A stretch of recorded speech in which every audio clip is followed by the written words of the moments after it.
Liburan udah selesai nih. Apakah kalian loyo dan susah konsentrasi back to reality?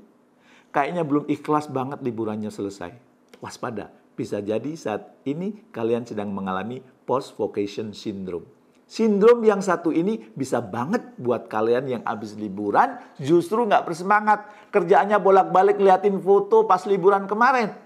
Giliran disuruh kerja malah mager. Rasanya susah move on dari libur lebaran kemarin. Ini harus segera dihentikan. Saksikan sampai selesai supaya tahu bagaimana cara mengatasinya. Dan jangan lupa di-share juga ke teman-temannya ya.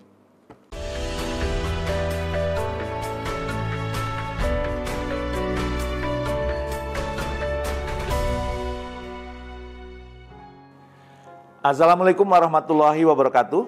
Bertemu kembali dengan saya di acara Jamil Azeni Live Inspiration. Semoga inspirasi yang kami bagikan selama ini menginspirasi Anda, membuat hidup Anda jauh semakin sukses mulia. Nggak bisa dipungkiri, pulang dari liburan itu kadang bikin kita sedih ya. Euforia bertemu dengan sanak keluarga, rekreasi sama keluarga, semua sudah harus diakhiri. Tapi sebetulnya yang paling bikin sedih bukan semua itu. Melainkan bertemu lagi dengan rutinitas seperti biasanya. Datang pagi ke kantor, catch up dengan update terbaru, mengerjakan pendingan tugas. Semua bikin jet lag gitu loh. Apalagi tempat kita jauh dari kantor. Alih-alih liburan bikin refresh pas kembali ke realita. Yang ada malah kayak komputer yang lagi nge-lag. Serba males. Fokus hilang, bahkan sampai bikin lemot. Nah, ini yang disebut dengan post-vacation syndrome. Memang bukan penyakit klinis sih, tapi dampaknya bisa jadi luar biasa kalau dibiarkan begitu aja. Ya, produktivitasnya bisa menurun, kecewa, depresi, bahkan bisa jadi burnout. Dan menariknya, ini sering terjadi tanpa disadari. Jadi, ayo coba cek, jangan-jangan kalian sedang mengalami sindrom yang ini. Padahal selama ini kita meyakini ya, liburan itu seperti magic, bisa merefresh diri kita untuk bisa lebih produktif saat kembali. Seperti studi dari Jessica De Bloom dan kawan-kawan, dalam sebuah jurnal kesehatan, menemukan orang yang berhasil menjalani liburannya tanpa diganggu urusan kerjaan, itu bisa merasa lebih berenergi waktu kembali ke kantor. Tapi ini kok malah loyo. Kenapa kok loyo? Kalian mengalami ini? Penyebabnya mungkin bisa macam-macam ya. Bisa jadi kalian sebetulnya nggak menikmati liburannya. Atau liburan kalian terlalu banyak agenda. Jadi meskipun lagi istirahat, nggak in a rush meeting to meeting. Tapi kalian justru kejar-kejaran dari satu kegiatan-kegiatan lain.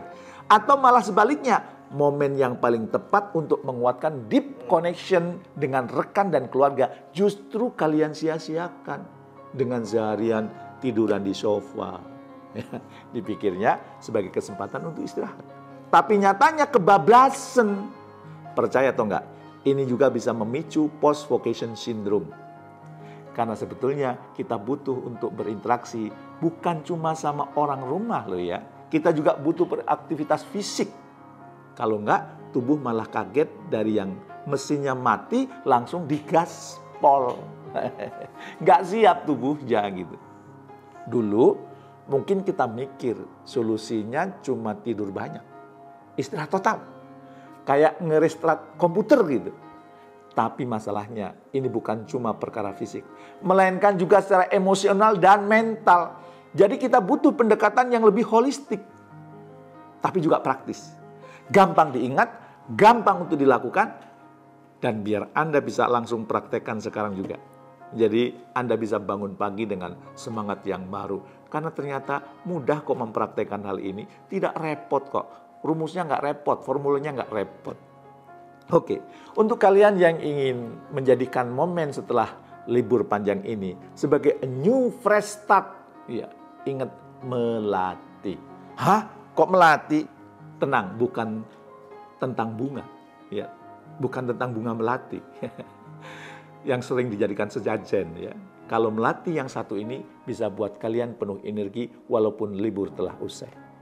Melatih adalah singkatan dari mindfulness, ekspresikan rasa syukur, lakukan aktivitas ringan, dan tingkatkan interaksi. Yuk kita bedah satu persatu. Pertama, mindfulness. Ibarat komputer yang sedang lemot, ini adalah momen yang paling tepat untuk kalian melakukan restart. Memulai lagi dengan kondisi yang lebih bersih, lebih fresh, lebih siap menghadapi tantangan yang datang. Nah, studi terbaru dari University of California, Berkeley, tahun 2023 nih, baru lalu, menunjukkan bahwa mindfulness adalah kunci dalam proses restart ini. Caranya gimana?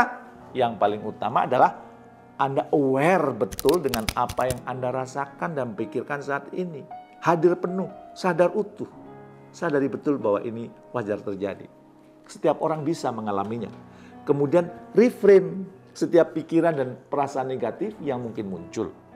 Kalau kalian sedih karena liburannya berakhir, maka ubah jadi antusiasme untuk kembali beraktivitas dan semangat yang baru.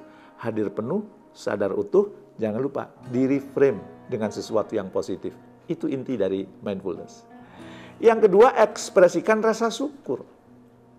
Mulai dengan membiasakan membuat jurnal syukur. Ini akan membantu kalian mengembangkan mindset yang positif karena berfokus pada hal-hal yang terjadi pada hari-hari yang Anda lakukan. Hari-hari baik saat liburan ataupun saat sudah usai. Dan jangan lupa untuk memberi apresiasi ke orang-orang yang sudah membuat liburan kalian berkesan. Atau mungkin orang-orang kantor yang nggak ganggu kalian sedang liburan. Kalau saya alhamdulillah sudah punya kebiasaan ya, membuat jurnal syukur sebelum tidur saya tulis. Kalau saya capek banget, nggak sempat nulis, maka sebelum tidur saya bayangkan semua hal-hal yang saya syukuri itu sampai tertidur. Dan yang ketiga, lakukan aktivitas yang ringan terlebih dahulu, jangan yang berat. Ini akan membantu tubuh, emosi, dan mental kalian beradaptasi kembali ke ritme sebelum liburan. Supaya transisinya smooth dia, lakukan secara gradual. Dr. Crystal Schiller, ya, seorang psikiater dari University of North Carolina mengungkapkan, ketika ada pencapaian sedikit demi sedikit saat memulai sesuatu kegiatan akan meningkatkan semangat kita untuk mengerjakan tugas yang lebih kompleks lagi. Dan para peneliti juga menemukan hal yang menarik. Ternyata memaksakan diri untuk langsung produktif di hari pertama setelah liburan malah bisa kontraproduktif loh.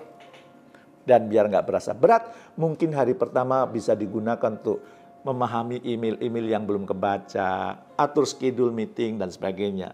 Baru masuk kegiatan yang lebih butuh konsentrasi tinggi. Semuanya bertahap bro, semuanya bertahap friend. Jangan langsung ngegas. Dan yang keempat, tingkatkan interaksi.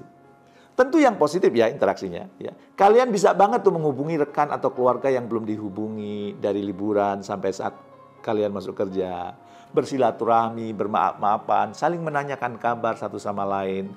Nyatanya, interaksi dengan teman atau keluarga bisa membuat otak kita mengeluarkan hormon-hormon yang bisa membantu kita meregulasi mood dan emosi. Apalagi sama yang sudah lama nggak ketemu, itu akan meregulasi emosi kita semakin positif. Gimana? Bisa dong langsung dipraktekkan. Nggak usah khawatir, justru momen seperti ini bisa jadi momentum pertumbuhan diri kalian.